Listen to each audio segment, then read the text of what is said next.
Okay, so recently Bill Maher appeared in an interview with then CNN host, Chris Cuomo. There he made the case that the reason Republicans vote against their own interests is due to culture war issues. Kyle quote-unquote responded to this video by playing 1 minute or so of the clip and then responding with 3 of his 6 predictable talking points. But the thing is, Bill Maher is right. Anyone who bothers to read exit polls knows that Republican voters are far more concerned with immigration and the war on terror than they are with universal health coverage. These polls also show that Republicans believe that blacks are treated fairly by the criminal justice system, have a disfavorable view of Black Lives Matter, and believe that racism is either not a problem or a very minor one. Studies showed that the overlap between those who voted for Obama in 2012, but then voted for Trump in 2016, did so, largely in response to worries about things like immigration. But Kyle can't be bothered to do anything beyond reading and worshipping the polls that show that the phrase Medicare for all polls well, even with Republicans. He can't even be bothered to read further into those polls, and see that those people have something like the public option in mind, not Bernie's or Pamela Jayapal's specific Medicare for all bill. In fact, Kyle's entire political theory of everything seems to be built around this and a couple of other polls, all of which are far less relevant than exit polls, and he's extrapolated an onslaught of useless talking points, backed by zero data, in order to defend his conjecture. This is exactly what happens in his response to really, just 2 minutes of the Bill Maher interview. But before I play Kyle's response, I'm going to include some clips of the interview, since Kyle's 2-minute inclusion doesn't do it justice. Regardless of what you think of Bill Maher, he's right on this one, or at least is looking in the right direction, whereas Kyle is dismissing it out of hand, because it doesn't fit into his crappy, two-dimensional model. I once cited this on my show. I talked to a guy in the Midwest once, could have been anywhere, and he was telling me about how he's coming out of a store and he's trying to get his car out of the lot, and the car next to him had a Hillary bumper sticker on it. And the child is a little 4 or 5-year-old child who was screaming at the mother, screaming, and the mother was apologizing to the child. And this is the car with the Hillary bumper sticker, and he said to me, I just can't let people like that take over this country. You see, it wasn't about policy. It was about that. He sees people who have no common sense, who are letting a different, that's what it's about. Each side sees the other side as an existential threat. Now, I think what the Republicans are doing is an existential threat. I mean, they are playing with a kind of fire we have never seen anyone play before. Critical race theory. Yeah. And the people on the left will mock the ignorance. They're too stupid to know. Yes. Here's the problem. They still get to vote for you. And feel overwhelms facts all the time in elections. That's nothing new. People vote on feel. And it's not a phantom either. That's right. There's something going on in the schools that never went on before. Now, I'm not in schools. I have no interaction with children whatsoever. But I do understand this issue because I read accounts from parents, from educators, from people, and this is all over the country. When you say critical race theory, again, this is the binary situation we always find ourselves in this country. If you say that on MSNBC, people think that's a great thing because they're finally teaching an honest history of racism in this country, which I know no one who is against that.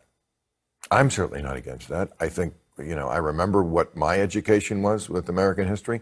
We learned about the Civil War. I mean, they mentioned racism. We understood slavery and Lincoln and blah, blah, blah.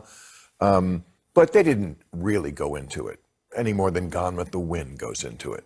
It was there, but you didn't feel it viscerally. Now we're doing that, and I think that's a good thing. People should understand that.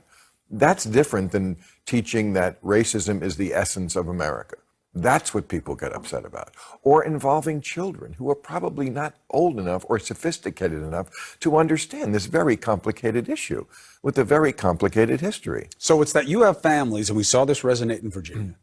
And I have people on all the time who reject this premise, but we just saw it play out, so it must be real to a lot of people, which is you want to make white kids feel badly about what happened before them and that their lives should be a function of making up for it. And I don't want that put on my kid. Yes, kids are taught and sometimes separated into groups, oppressor and oppressed.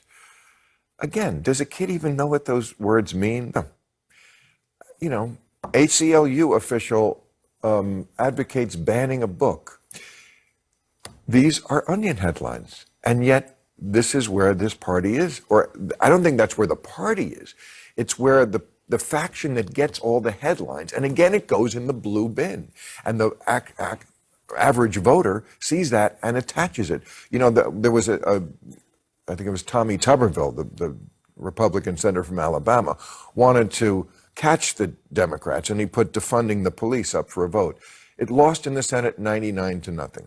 No Democrat voted for it. But if you ask the average person, are the Democrats for defunding the police? Oh, yeah. That's the disconnect that the Democrats really better address. Dave Chappelle. Now, we're going to play a portion of Kyle's crappy response, which includes his brain-dead talking point, where he mischaracterizes the passage of the Affordable Care Act. It would be one thing to explain the long, drawn-out attempt to pass the public option, and why that ultimately failed, and to still conclude that the Democrats simply didn't fight hard enough, or whatever. At least then, he'd be giving his viewers enough data to let them decide for themselves. But true to form, Kyle's quote-unquote analysis is nothing more than a standard Jimmy Dore talking point, minus the incessant cursing. Since I've already debunked Kyle's talking points on this twice, after showing Kyle's tired old Jimmy Dore-like talking point, I'm going to simply play my old video where I address this claim. First, let's see what Maher had to say. I mean, I don't think we're on a great trajectory. I keep trying to preach on my show that the thing we have to do long range is stop the hate that goes on in this country. The two sides hate each other to such a degree, I don't think anybody's hearing each other. When people hate each other, it doesn't matter what the policies are. You know, Democrats, I think, keep thinking they can somehow break through to the people who hate them and don't vote for them, would not vote for a Democrat. Anyone with a D next to their name is just completely toxic. If they just tinker with the policies, you know, we'll give you health care, we'll give you some things that absolutely seem to benefit the people they're talking to. They constantly ask that question. Why do Republicans vote against their economic interests? Because they hate you. Because they really hate you. I mean, look at the election we just had in Virginia. I mean, the Democrats lost some of those rural counties by 80%. We don't do 80%, or we never used to in America. You know, a landslide was a guy got 58% of the vote. Mm-hmm. That's what made us great. And you saw in other countries, oh, you know, Castro got 99% of the vote. We would laugh. Well, I don't doubt that the Republicans were getting 80% of the vote in some of those counties. I think in 45 of them, they got over 70% of the vote. That is beyond policy. And until we figure that out, until you figure out why they hate us so much, and obviously it comes back the other way. When people hate you, you tend to hate them. We're never going to fix any of the problems in this country. Here's the problem with that statement. It is not beyond policy. Nothing is beyond policy. So he says, well, we say stop the hate. When people hate each other, it doesn't matter what the policies are. And Democrats say stuff to Republicans like, we'll give you health care. And the reason why the Republicans vote against their economic interest is simply because they hate you. Except no, the Democrats did not say we're going to give you health care, and they didn't give them health care. Obamacare was a right-wing idea that came from the Heritage Foundation. It kept the for-profit health insurance companies in control and mandated that you go buy from them, and they price gouge you. No, maybe because you had a supermajority and you gave us a Republican healthcare plan. Maybe that has something to do with it. You had a supermajority, and even, okay, this one example disproves it. He pretended to be for the public option for 2.5 seconds, immediately backed off that and did the Republican healthcare plan. And again, this was while he had a supermajority. He says, oh, what am I supposed to do? There's nothing I can do to change it. But see, that's the nefarious part. Okay, I guess Kyle has just decided to double down on this talking point, and ignore that this alleged supermajority included independent Senator Joe Lieberman, who, by the way, had endorsed John McCain in 2008. It was Lieberman who threatened to join the GOP in filibustering the bill if it included a public option. And this was his final year in the Senate, therefore not someone who could be pressured with an opposing nominee. So I repeat. Independent Joe Lieberman, whose vote would be needed to make for a supermajority, is the reason we didn't get the public option. Kyle is just willfully ignoring this and doubling down on an old, comfortable soundbite. Okay, so Kyle recently uploaded another video where he repeats the supermajority myth and trots out the fake scenario where it's these mysterious blue dog Democrats who are holding back progress on the public option. Obama, he argues, should have put these mysterious and nameless blue dog Democrats in a political headlock until they caved. Zero mention of the fact that it was independent Joe Lieberman who was the reason the public option was defeated. He also judges policy pledges from 2008 by 2020 standards. But, I'll get into that later. Before we get started, don't forget to click or tap the subscribe button and notification bell icon. Okay, let's go. Gave us a Republican healthcare plan. Maybe that has something to do with it. You had a supermajority, and you gave us the healthcare plan of the right-wing think tank, the Heritage Foundation, a plan that was originally Mitt Romney's plan, a plan that was supported by Chuck Grassley and Newt Gingrich. That's what you gave us. You kept the for-profit health insurance companies in control when you had a supermajority. Kidding me? Are you kidding me? There's a reason why you guys don't fight for, forget Medicare for all. You don't even fight for a public option. Why? Because they take money from the for-profit health insurance companies. So the reform they did had to keep the for-profit health insurance company profits in mind. Money doesn't impact me. Of course it does. It's human nature. Of course it does. Who you're taking your donations from is everything. So when you take money only from small dollar donors, you're only going to represent the small dollar donors. If you're taking money from lobbyists and corporate PACs and billionaires, you are going to represent their interests. For sure. And that's what he did. That's exactly what he did. By the way, when he says, I disagree with the way Bernie and Elizabeth talk about this publicly, he's talking about, oh, they act like money in politics is nefarious. And his point is, it's really not nefarious, because it's not that the money's impacting me, it's that I just didn't have the vote to get this progressive legislation done. Okay, this one example disproves it. He pretended to be for the public option for 2.5 seconds, immediately backed off that and did the Republican healthcare plan. And again, this was while he had a supermajority. He says, oh, what am I supposed to do? There's nothing I can do to change it. But see, that's the nefarious part. Because politics isn't this stagnant thing where everything is set in stone. Politics is fluid. So you know what you do in a situation like that? You take the blue dogs who are an issue, who don't want to back a public option or Medicare for all, you call them in your office and you say, listen, if you vote for this bill, I will make sure you get reelected. I'll personally campaign for you. The Democratic Party will fund your reelection campaign, and you'll be good. If you don't vote for this, I will personally campaign against you. We'll support a primary challenger against you. We'll flood your primary opponent with all the funds in the world, and we'll make sure you don't have a career in Washington, D.C.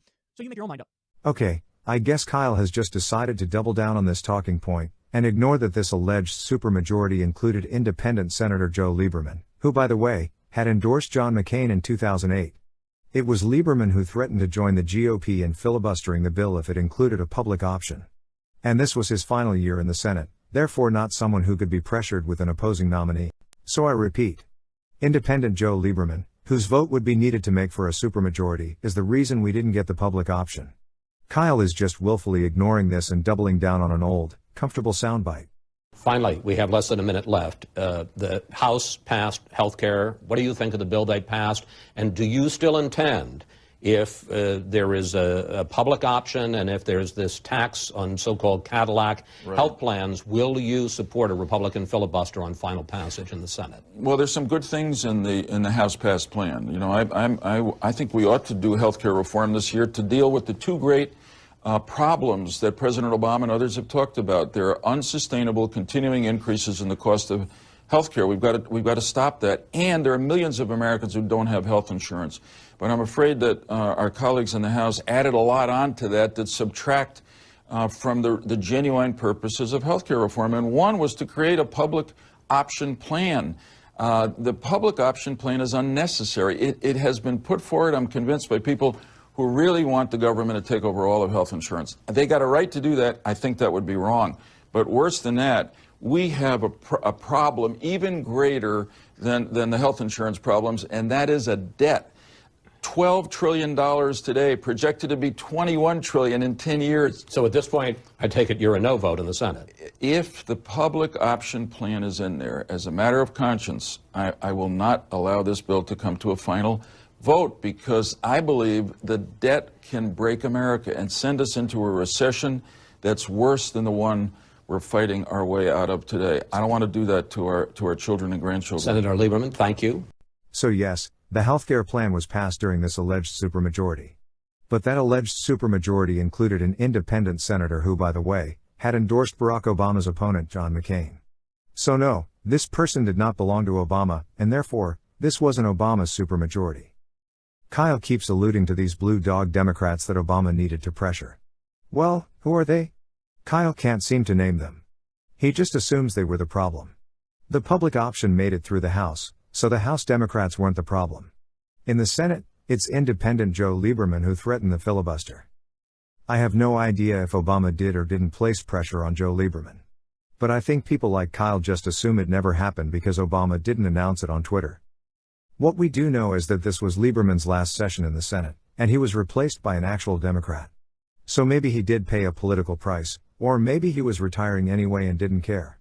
Hence, Kyle's hypothetical pressure scenario is kind of irrelevant. By the way, even this alleged supermajority only lasted a few months. It began when Al Franken was finally sworn into the Senate in the summer of 2009 and ended in early 2010, when the late Ted Kennedy's seat was replaced by a Republican. Also, throughout much of 2009, Senator Byrd and Senator Kennedy's health kept them out of many if not most of the hearings. So even counting independent Joe Lieberman, it was a supermajority on paper at best. So whatever healthcare bill could be passed, needed to be passed within this small window of time, when the Democrats had some semblance of a supermajority. Kyle really should know all of this. He was already creating political videos by this time. I would imagine that if he were really interested in seeing the public option pass through the Senate, he would have been paying attention to the actual process. Also, going back in time and lambasting Democrats for not passing single-payer back when a public option couldn't even make it through the Senate seems a bit ridiculous. But, back to what Democrats did to try and pass the public option. Even after all of this, Senators Chuck Schumer and Jay Rockefeller made last-minute attempts to introduce amendments to include a public option, before the signing of the bill. So Kyle is simply engaging in revisionism, no doubt unwittingly, and thereby providing cover for the GOP, who was doing everything in their power to fight Obama on everything. Here are Mitch McConnell's infamous words. Our top political priority over the next 2 years should be to deny President Obama a second term. Okay, let's tackle the Republican healthcare plan soundbite. These are the reasons this was not a Republican healthcare plan. First, the GOP never embraced it. Rather, the Democrats and independent voted it in despite their opposition. The GOP has been slowly killing this bill ever since. If the GOP actually wanted this healthcare plan, they could simply give it a slight makeover and introduce it under a different name, as Trump did with NAFTA. Lastly, we can see what an actual Republican healthcare plan looks like, by simply observing the Republicans' proposed healthcare plan, which has no resemblance to Obamacare. The idea that Obamacare was a Republican healthcare plan is based on inference and non sequiturs. Yes, Mitt Romney passed something similar in Massachusetts, because regionally, Northeastern Republicans are reasonable compared to their national counterparts. It doesn't follow that this would have any GOP support on a national level. For example, as governor of Massachusetts, Mitt Romney was on record supporting indexing minimum wage to rise with inflation. Here he is being asked about it, and him giving the politically expedient answer, by not answering whether he'd support this as president. I know in New Hampshire that they work to scale back minimum wage, and I haven't heard you talk about minimum wage on the trail. I was wondering what your position is. My view has been to allow the minimum wage to rise with the CPI or with another index so that it adjusts automatically over time. So you'd support that as president? I've already indicated that when I was governor of Massachusetts, and that was my view. Thanks. Can you imagine any GOP president pushing this? Obviously not. Then there's the argument that it's the Heritage Foundation who wrote much of the concept for the Affordable Care Act. This is supposed to prove that this makes Obamacare a Republican plan. But the Heritage Foundation's proposal, which was proposed in the 90s, never had popular support with GOP politicians, even back in the 90s, when they were less crazy. I was pretty active during this time, phone banking and canvassing, trying to do my part in getting support for these bills. I was watching and paying attention to these political battles that were unfolding. The GOP broke the record on filibusters, and defeated bills like the Bring Jobs Home Act, which would have ended tax breaks for outsourcing, and incentivized companies to bring jobs back to the United States. You know, the types of bills that I would think Kyle would support. Then there is the American Jobs Act, which Obama proposed in 2011. This would have provided funding to modernize at least 35,000 public schools and community colleges, funding to protect the jobs of teachers, police officers, and firefighters, funding infrastructure projects, and more. According to Moody's, this would have created 1.9 million jobs. The bill was voted along party lines, meaning Republicans defeated the bill. So it's a bit disheartening to watch Kyle Kulinski repeat the false GOP argument about Obama having a supermajority. This just provides cover for the GOP and the lengths they went to stall and prevent progress.